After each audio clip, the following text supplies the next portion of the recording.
உங்கள் வீடு தேடி வரும் அரசு. உங்களுடன் ஸ்டாலின்.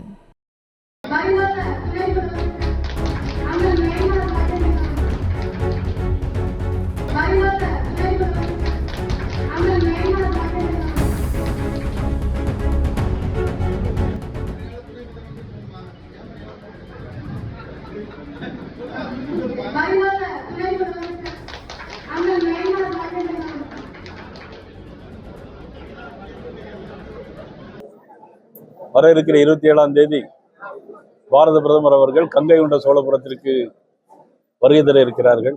அதற்கான சிறப்பான ஏற்பாடுகள் நடைபெற்றுக் கொண்டிருக்கிறது.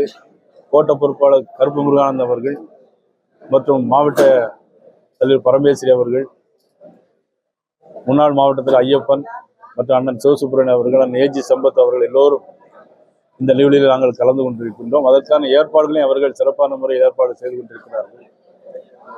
அதே நாள் பாரத தூத்துக்குடி விமான நிலையத்தையும் திறந்து வைக்க இருக்கிறார்கள். அதில் திரளாக கலந்து கொண்டு பொதுமக்கள் அனைவரும் இதில் பங்கு பெற வேண்டும் என்பதற்காக இந்த கூட்டத்தில் நாங்கள் ஏற்பாடு செய்திருக்கிறோம். உங்கள் வாயிலாகவும் பொதுமக்களுக்கு இது மிக அரசியல் வரலாற்றில் மிக ஒரு முக்கியமான நாளாக கருதப்படும். காரணம், கங்கை கொண்டான் கடாராம் என்றாம் என்றெல்லாம் படித்திருக்கிறோம். மலேசியாவில் கடா மாநிலத்தில் கூட ராஜேந்திர சோழன் போய் ஆட்சி செய்ததாக வரலாறு இருக்கிறது. கம்போடியா நாட்டில் அங்கோவாட்டில் கூட மிகப்பெரிய கோயில்களை கட்டியிருக்கிறார். நான் அதை போய் பார்த்திருக்கிறேன். ஆக ராஜராஜ சோழன், அதற்கு பின்னாடி ராஜேந்திர சோழன் இவ்வளவு பெரிய வரலாறை உருவாக்கிய இதே இடத்தில் ஆடி மாதம் திருவாதிரை நட்சத்திரத்தில் மாண்புமிகு பாரத பிரதமர் நரேந்திர மோடி அவர்கள் வருகிறார்கள். உங்கள் வாயிலாகவும் அனைவரும் நான் கேட்டுக்கொள்வது, அனைவரும் இதில் கலந்து கொள்ள வேண்டும் என்று அன்போடு நான் கேட்டுக்கொள்கிறேன். 2026 தேர்தல் அதில் உங்களுக்கு சந்தேகம் வந்திருக்கு? யாருக்கும் எந்த சந்தேகம் வேண்டாம். 2026 தேர்தலில் எங்களது தேசிய ஜனநாயக கூட்டணி நிச்சயமாக ஆட்சி அமைக்கும். பாரத பிரதமர் வரும்போது அவர்களிடம் இந்த கோரிக்கை வைக்கப்படும்.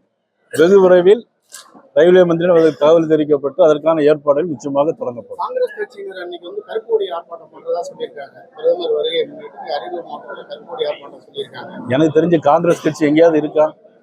இருந்தா தானே கருப்பு கொடி காட்ட முடியும். அவங்க இல்லவே இல்லை. ஏன் தெரியுமா? பெருந்தலைவர் காமராஜரை பத்தி இவ்வளவு தூரம் திட்டியிருக்காங்க, ஏசியிருக்காங்க.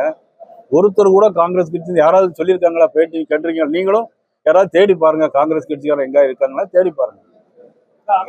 எங்களுக்கு திமுக ஆட்சி விரட்டணும். திமுக ஆட்சி தமிழ்நாட்டில் இருக்கக்கூடாது. இதுதான் எங்களுடைய நோக்கம்.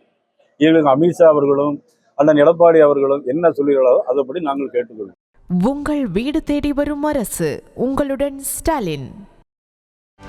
செய்திகளை உடனுக்குடனும் துல்லியமாகவும் தெரிந்து கொள்ள சப்ஸ்கிரைப் பண்ணுங்க.